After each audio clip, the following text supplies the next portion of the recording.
Sanskritisation का मतलब ये है कि जो लोअर कास्ट के लोग हैं, जो कि हिंदू सिस्टम में माना गया है, तो वो अपर कास्ट की जो रहन सहन है, ड्रेस स्टाइल है, उसे कॉपी करना कि हम उनके जैसा बन जाएं, क्योंकि वो अपने आप को कहीं ना कहीं लोअर फील कर रहे हैं। तो ये कॉन्सेप्ट, द टर्म संस्कृताइजेशन दिया है एम एन श्रीनिवास, जो इन्होंने काफ़ी काम किया इंडियन सोशोलॉजी में, to describe the process of cultural and social mobility in the traditional social structure of Indian society। इस सेंसिटाइजेशन इन्होंने कहा कि सोशल मोबिलिटी होगी। सोशल मोबिलिटी का मतलब ये है कि सोसाइटी में जिस स्टेट पर हम हैं उससे दूसरे पोजीशन पर चले जाना। ये ऊपर भी जा सकते हैं, नीचे भी जा सकते हैं। He defined sensitization as the process, इन्होंने क्या डिफाइन किया सेंसिटाइजेशन को? Process by which a low caste, मतलब जो अपने आप को मानते हैं या हिंदू सिस्टम में जिन्हें लो कास्ट की श्रेणी में रखा गया है, or tribes or others groups, takes over the custom, ritual, belief, ideology and study of style of life of a high end, a particular twice born caste। मतलब जो लो कास्ट के लोग हैं वो कॉपी कर रहे हैं अपर कास्ट वालों को जिन्हें वो मानते हैं। Influence can be seen in language, वो लैंग्वेज में उनका फ़र्क देख सकता है। वो अपनी लैंग्वेज छोड़ के दूसरे की लैंग्वेज अपनाना शुरू कर दे। Literature, ideology, music, dance, drama, style of the life and rituals, मतलब दूसरे की चीज़ें फॉलो करने लग गए।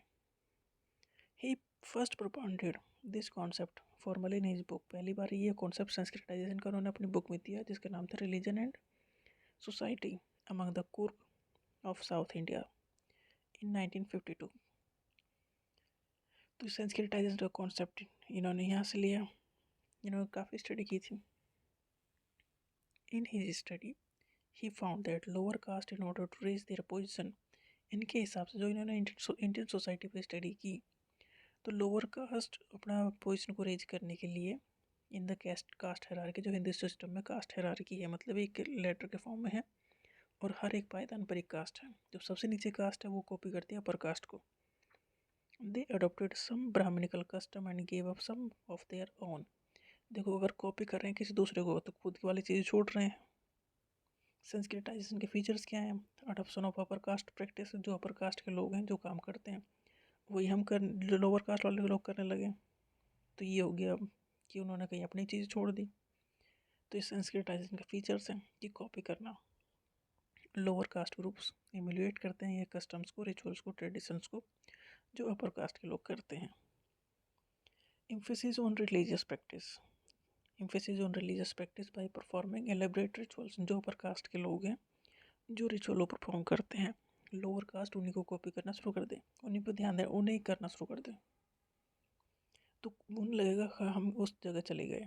Impact on social mobility, sensitization provide करता है एक path for lower caste to improve their position over generations, मतलब इसमें जनरेशंस गुजर जाएंगे बट सोशल मोबिलिटी होती है, क्योंकि कॉपी करने से आप उसी तरह का रहन सहन, बर्ताव, प्रैक्टिस सीख जाते हो। तो जनरेशन टू जनरेशन ये चीज़ें चेंज होती चली जाती है और कहीं ना कहीं आप दूसरे वाले में ढल जाते हो और अपनी छोड़ देते हो। कल्चरल इमिटेशन, कॉपी करना, कल्चर को कॉपी करना। संस्कृताइजेशन इंक्लूड करता है इमिटेशन ऑफ लैंग्वेज, लैंग्वेज को कॉपी कर लिया, ड्रेसिंग स्टाइल को कॉपी कर लिया, एटिकेट कॉपी कर लिया, किसके? जो अपर कास्ट के लोग हैं उनके। Role of economic and political factors, groups often leverage improved economic conditions जैसे कि political power to initiate sanskritization and assert higher status.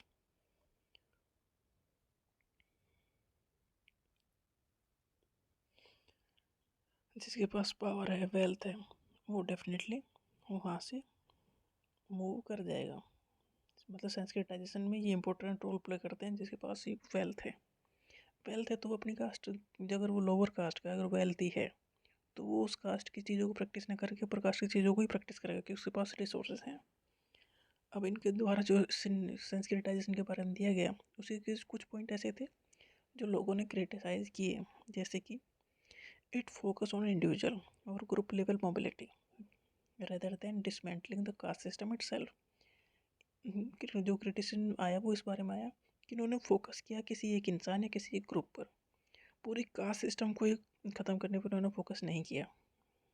Sensitisation में क्या हो रहा है, जो लोअर कास्ट के लोग हैं वो कॉपी कर रहे हैं अपर कास्ट के लोगों का रहन सहन, बोल बोल चाल या ड्रेसिंग स्टाइल सब कुछ कॉपी कर रहे हैं। इन्होंने फोकस किया कॉपी करने पे, ना कि कास्ट सिस्टम को ख़त्म करने पे। Sanskritization primarily address cultural aspect of caste और नेगलेक्ट करता है इकोनॉमिक और material conditions of that sustain caste operation. देखो जो लोअर कास्ट के लोग हैं वो बहुत ओप्रेस्ड है, मतलब उनके पास रिसोर्स बहुत कम है, इनकम बहुत कम है, वेल्थ का बहुत कम है। इस चीज़ को इग्नोर कर दिया गया। Even after adopting upper caste जो प्रैक्टिस है, lower caste group often continue to face discrimination. जो अपर कास्ट की चीज़ों का आप कॉपी कर सकते हो, बट ऐसा नहीं कि अपर कास्ट का आप बन जाओगे। तो इस चीज़ का भी बहुत वो क्रिटिसाइज़ किया गया कि यहाँ कॉपी करने से कुछ होता नहीं है, रहते आप वही हो जो हो। Sensitization often enforce strict patriarchal norms such as increased control over women's behavior। ये भी होता है सेंसिटाइजेशन में, जैसे कि लोअर कास्ट के लोग अपर कास्ट को कहीं ना कहीं कॉपी करते हैं क्योंकि उनके जैसा बनना चाहते हैं। ऐसे यहाँ पैट्रियार्कल नॉर्म्स हैं जो कहीं ना कहीं जो वुमेन्स उन्हें उनके बिहेवियर को इन्फ्लुएंस करते हैं या दबा के रखते हैं। It does not challenge the inequalities inherent in caste. Caste में भी तो इनइक्वलिटीज़ हैं, उसी चीज़ के ऊपर फोकस नहीं किया गया। By imitating the practice of dominant caste, Sanskritization fails to offer an alternative vision for an egalitarian or caste-free society। देखो संस्कृताइजेशन फोकस किया गया है सिर्फ कॉपी करने पे, मतलब उनके जैसा पढ़ने पे, ना कि दूसरा कोई विजन वो लेके नहीं आए कि इक्वल सोसाइटी बना सके सभी के लिए, कास्ट फ्री सोसाइटी बना सके।